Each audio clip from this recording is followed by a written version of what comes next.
Hello there, and as usual, I'm Aaron from Let's Stay Gamers, and welcome. So today we're taking a look at a beautiful ship from the Steam Workshop. Now, as you can tell here, a lot of effort and time has been gone into designing them sails, with each individual rotor having to tilt them solar panels into position. Now, this is the Dicrurus macrocercus. I hopefully pronounced that correctly, because my pronunciation of ships, as you know it, is not very good as it is, and it's been designed by Lynn, and there'll be a link to it in the description below. But let's actually have a take a look around the design, and then we'll take it for a quick flight as well. So starting at the bow of the ship, you can actually see we've got this beautiful curved design, and you've got this center sort of ribbed area here, really giving it a ship sort of feel. That leads us into 3 Gatling guns, and if we have a lateral look on the upper deck, you can see we've got this white sort of trim.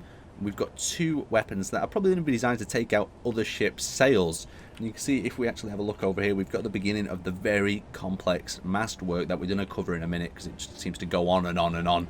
So moving a little bit further back, we have the power, or the firepower, of this ship, and that is all these rocket launchers in ideal positions to volley fire. Now, this would be absolutely beautiful to see in some sort of battle. We might have to see if we can get a few of these ships up and just create some massive spaceship pirate battle if we could. So moving a bit further back, you can see we've got the fake ladder that's been added into the design. You can see how it's just been ribbed for a little bit more detail, and then it comes up into this section, and we've got the armor blast door blocks just to add a bit of protection, I'm guessing, as well as create that thinner sort of catwalk look as you're walking down the side of the ship. So as we come up into the rear area where the captain's quarters would traditionally be, instead of a captain's quarters, we actually have it filled with thrusters. Just look how it curves around the back, and we also have a connector in that position, so we can resupply it in a rather modern way. Now, we don't actually have any internals to the ship, because it is filled, as you can see, with thrusters, battery packs. So you can see we've actually got all the battery packs going on inside. And what would be quite interesting about this ship is to see, if the solar panels do get taken out, how much damage to the engines are caused. Like, will they stop taking on power? So you can see we actually do have some reactors here running uranium, I'm guessing. So there's not going to be a big issue in that department. If there's all the solars even do get taken off, the uranium power should be able to keep the ship afloat. So going to the deck, you can see we've got the captain's seat on here. It doesn't really look like a wheel. It looks more like some sort of yelling block, a megaphone, so you could shout abuse at your crew members on the deck who are not doing good enough work. So as you come down this little cute stairway, I'll spawn my character on it so you just can get a little bit of better scale. You can see how the scale is pretty spot on, to be honest. You can see the cannons and everything looks right, and then you've got the 2 mast decelling devices. You've also got a remote control block there as well, so if you wanted to control this thing from a distance. I'm getting a very nice sort of steampunky design mixed with a traditional ship that has just been modified to fly in space. So let's have a look at the masts and the sails. So at the front here, this is one of my favourite areas, just how it spans out from that top section and creates that kind of nice curved effect.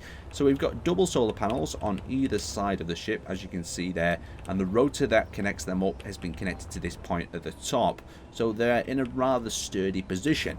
Now, to create these more curved sails, what he's actually done is he's connected a rotor to each individual one of these guys. So you can see we've got the rotor on the cut down block there, and we've got another rotor on the cut down block as well. I think this is the best example of it. You can see there's 2 rotors connected to each other in that position, and at the bottom they're locked off, so these rotors won't be kind of bouncing around like we used to in Space Engine. It's a lot more secure, and to secure it a bit more, it's been connected to the rear sail array.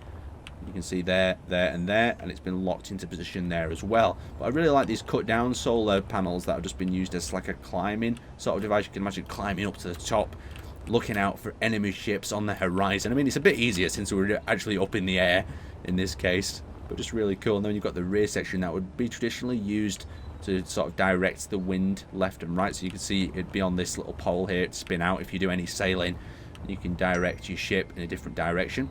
Now, moving down into the pilot seat, let's see if we can control this thing and take it out for a little bit of a spin.